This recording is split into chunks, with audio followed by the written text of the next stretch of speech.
ಎಲ್ಲರಿಗೂ ನಮಸ್ಕಾರ. ನನ್ನ ಹೆಸರು ಗುರು ಅಂತ, ಬೀದರಿಂದ. ನಾನು ಆರ್ಮಿ ಜಾಯ್ನ್ ಆಗಿ 2 ವರ್ಷ ಆಯಿತು. ಸೊ ಸುಧೀರ್ ಸರ್ ನಡೆಸ್ತಕ್ಕಂಥ ಭರತ್ ಅಕಾಡೆಮಿಯಲ್ಲಿ ನಾನು ಟ್ರೈನಿಂಗ್ ಮಾಡಿದ್ದೆ. ಅವ್ರು ಕೊಡ್ತಕ್ಕಂಥ ಟ್ರೈನಿಂಗಿಂದ ತುಂಬ ಹೆಲ್ಪ್ ಆಯಿತು ನನ್ನ ರ್ಯಾಲಿ ಕ್ಲಿಯರ್ ಮಾಡೋಕ್ಕೆ. ಸೊ ಅವರಿಗೆ ತುಂಬ ಧನ್ಯವಾದಗಳಕ್ಕೆ ಇಷ್ಟಪಡ್ತೀನಿ. ಸೊ ಹಾಗೆ ಯಾರಾದರೂ ಡ್ರೀಮ್ ಇಟ್ಕೊಂಡಿದ್ರೆ ನಿಮ್ಮ ಲೈಫಲ್ಲಿ ಆರ್ಮಿ ಜಾಯ್ನ್ ಆಗಬೇಕು ಅಂತ, ಸೊ ಅಕಾಡೆಮಿ ತುಂಬ ಹೆಲ್ಪ್ಫುಲ್ ಆಗುತ್ತೆ. ಅವ್ರು ಕೊಡ್ತಕ್ಕಂಥ ಕೋಚಿಂಗು ತುಂಬ ಹೆಲ್ಪ್ ಆಗುತ್ತೆ. ಅದರಿಂದ ನೀವು ರ್ಯಾಲಿ ಕ್ಲಿಯರ್ ಮಾಡ್ಬೋದು. ಸೊ ಅವರಿಗೆ ತುಂಬ ಧನ್ಯವಾದಗಳಾಗ್ತೀನಿ. ಹಾಗೆ ಅವರು ಇದೇ ಏಪ್ರಿಲಲ್ಲಿ ಸಮ್ಮರ್ ಕ್ಯಾಂಪ್ ಮಾಡ್ತಿದ್ದಾರೆ.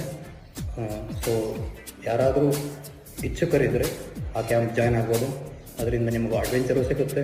ಹಾಗೆ ನಿಮ್ಮ ಲೈಫಲ್ಲಿ ಬರ್ತಕ್ಕಂಥ ಎಲ್ಲ ಪ್ರಾಬ್ಲಮ್ಗಳಿಗೂ ಒಂದು ಎದುರಿಸುವಂಥ ಒಂದು ಧೈರ್ಯ ಸಿಗುತ್ತೆ. ಮೆಂಟಲಿ ಟಫ್ ಆಗಿರ್ತೀರ, ಫಿಸಿಕಲಿ ಫಿಟ್ ಆಗಿರ್ತೀರ. ಸೊ ಯಾರಾದರೂ ಇಂಟ್ರೆಸ್ಟ್ ಇದ್ದರೆ ಸೊ ಜಾಯ್ನ್ ಆಗ್ಬೋದು. ಬರೀ ಆರ್ಮಿ ಅಂತ ಇಲ್ಲ, ಲೈಫಲ್ಲಿ ಬರತಕ್ಕಂಥ ಆಬ್ಸ್ಟಿಕಲ್ಸ್, ಅಡ್ವರ್ಸಿಟಿಗಳು ಹೆಲ್ಪ್ ಆಗುತ್ತೆ. ಸೊ ಜಾಯ್ನ್ ಆಗಿ. ಧನ್ಯವಾದ. ಜೈ ಹಿಂದ್.